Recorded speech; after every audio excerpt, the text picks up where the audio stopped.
Or you're lying awake at 2 a.m., the room is silent, your phone is off, and there it is again, that question. What if none of this is real? Not just religion, not just Islam, God Himself. You've prayed, you've read the Quran, you've tried to feel something. But what if brilliant people, poets, scientists, philosophers, look at the same universe and see nothing? Recently, a debate went viral in India. On one side, Javed Akhtar, award-winning screenwriter, poet, self-described rationalist and atheist. On the other, Mufti Shamail Nadwi, Islamic scholar trained in classical tradition. The topic, does God exist? And here's what made it powerful. Both men were calm, intelligent, sincere, no shouting, no mockery. Just two worldviews staring at each other across an unbridgeable gap. And maybe that gap is inside you too. So today we're not going to debunk atheism. We're not going to pretend doubt is a sin. Instead, we're going to do something harder. We're going to sit with the question, because Islam doesn't fear questions. It invites them. Let's begin. The Quran doesn't pretend doubt doesn't exist. In fact, it speaks directly to it. And recall when Abraham said, "My Lord, show me how you give life to the dead." Allah said, "Have you not believed?" He said, "Yes, but I ask only that my heart may be reassured." Surah Al-Baqarah 2:260. Even Abraham, the father of monotheism, asked for certainty. Not because his faith was weak, but because the human heart needs to see, to understand, to know. Allah didn't rebuke him, He showed him. Indeed, in the creation of the heavens and the earth, and the alternation of the night and day, are signs for people of understanding, who remember Allah while standing, sitting, and lying on their sides, and reflect upon the creation of the heavens and the earth, saying, "Our Lord, you have not created this without purpose. Glory be to you." Surah Al-Imran 3190-191. Notice, the Quran doesn't say believe blindly. It says look, think, reflect. The existence of God is not a leap into darkness. It's a conclusion drawn from observing reality itself.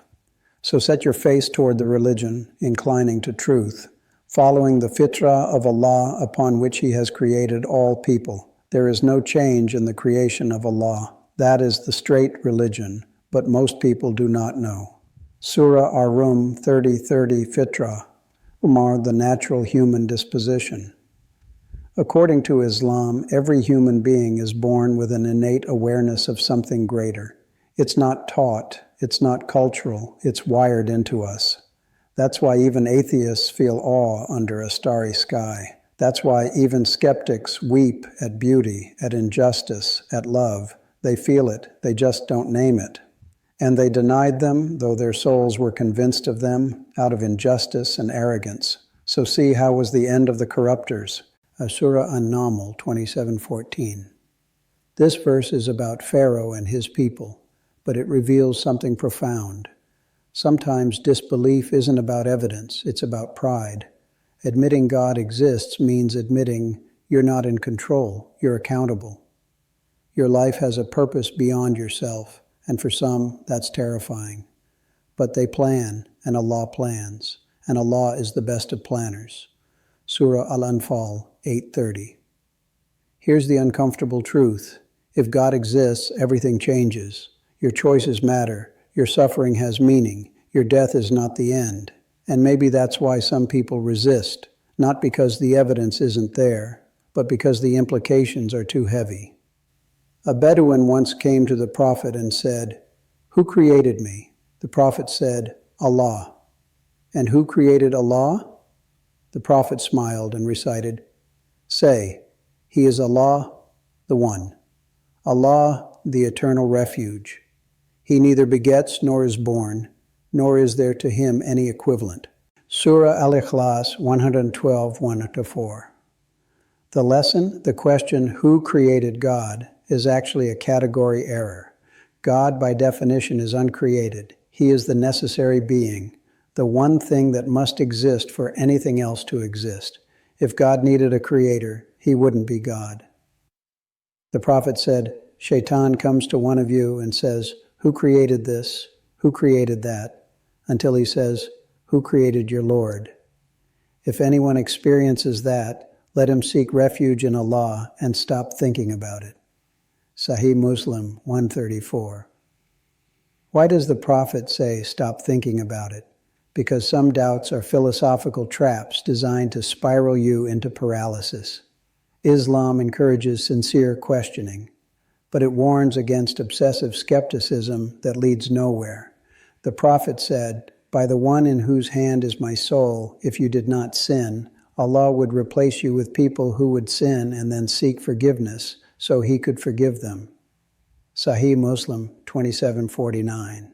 This hadith reveals something profound. Faith isn't about perfection, it's about relationship. Allah doesn't need robots who never doubt. He wants hearts that return to Him even after they stray.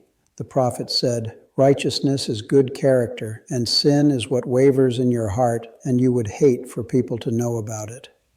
Sahih Muslim 2553. Even if someone doubts intellectually, the heart knows. That unease when you lie, that guilt when you hurt someone, that pull toward justice, beauty, truth, that's not society, that's not evolution, that's God speaking through your conscience. When the Sahaba faced doubt, they didn't suppress it. Umar ibn al-Khattab, R.A., once questioned the Treaty of Hudaybiyah. He asked the Prophet directly, are we not upon the truth? The Prophet didn't rebuke him. He answered him, and later Umar said, I have never doubted since that day. Imam Abu Hanifa, R.A., was once challenged by atheists to prove God's existence. He said, give me time to prepare. The next day, he arrived late. They said, you're late. He replied, I apologize. I was waiting by the river for a boat to take me across. Suddenly, trees fell into the water, arranged themselves into a boat, and brought me here. They laughed. That's absurd. A boat can't build itself. He said, yet you believe the infinitely more complex universe, with its laws, precision, beauty, built itself. They fell silent. Even Imam al-Ghazali, one of Islam's greatest scholars, went through a crisis of doubt. He questioned everything, knowledge, reason, existence itself. For months, he couldn't teach. He couldn't eat. What brought him back? Not just arguments, but direct experience of the divine, through dhikr, through spiritual practice, through surrender. His famous work, The Deliverance from Error, documents this journey. The lesson? Even the greatest believers wrestle with doubt, but they don't stay there, let's be honest. Many Western atheists aren't rejecting God, they're rejecting corrupt churches, religious hypocrisy, trauma from toxic religiosity, and that's understandable, but Islam is not Christianity. We don't have original sin, a priesthood, institutional abuse scandals. Islam offers a direct relationship with Allah, no intermediaries, no rituals you don't understand. The Big Bang, evolution, quantum mechanics. None of these contradict Islam. In fact, the Quran anticipated them. Have those who disbelieved not considered that the heavens and the earth were a joined entity, and we separated them? Surah Al-Anbiya 21:30. Sound familiar? That's the Big Bang. And He created you in stages. Surah Nuh 71:14. Development, stages, process. Science explains how. Islam explains why. If there is no God, love is just biochemistry. Morality is just societal conditioning. Your entire existence is a cosmic accident, and when you die, nothing. No justice for the oppressed, no accountability for the oppressor, no reunion with those you've lost, just void. Now ask yourself, which worldview gives you more reason to live with purpose, dignity, and hope?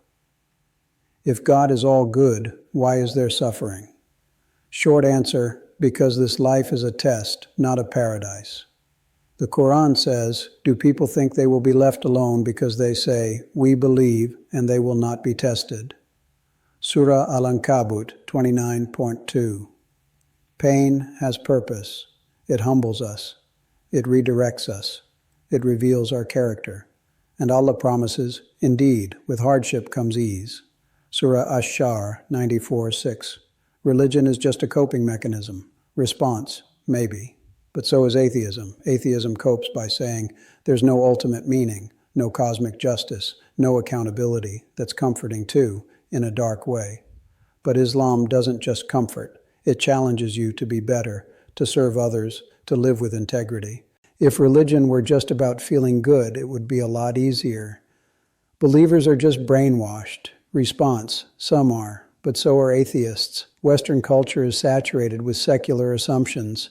Materialism is truth. Religion is primitive. Freedom means no moral boundaries. That's brainwashing too. True intellectual honesty means questioning everything, including your doubts. Here's what Islam teaches that every human can relate to. You are not an accident. You are here for a reason. Your life matters, not because you're successful or famous, but because you were created with dignity. You are accountable to something higher than yourself, and one day you will return. Whether you call it God, Allah, the divine, or the universe, deep down you already know. You feel it when you're alone. You feel it when you're broken. You feel it when you're in love. That pull toward meaning, justice, truth, that's not random. That's Him. So does God exist? Intellectually, the evidence points to yes. But more importantly, do you want Him to? Because if you do, if you're willing to humble yourself, to seek, to surrender, He promises, and when my servants ask you concerning me, indeed I am near. I respond to the invocation of the supplicant when he calls upon me. Surah Al-Baqarah 286. O Allah, if you exist, and I believe you do, guide me to certainty. Remove the veils from my heart. Let me see you in everything, in the beauty of creation, in the pain that humbles me, in the love that heals me. I am weak, I am confused, but I am here, and I am asking, please, don't let me die without knowing you. Ameen.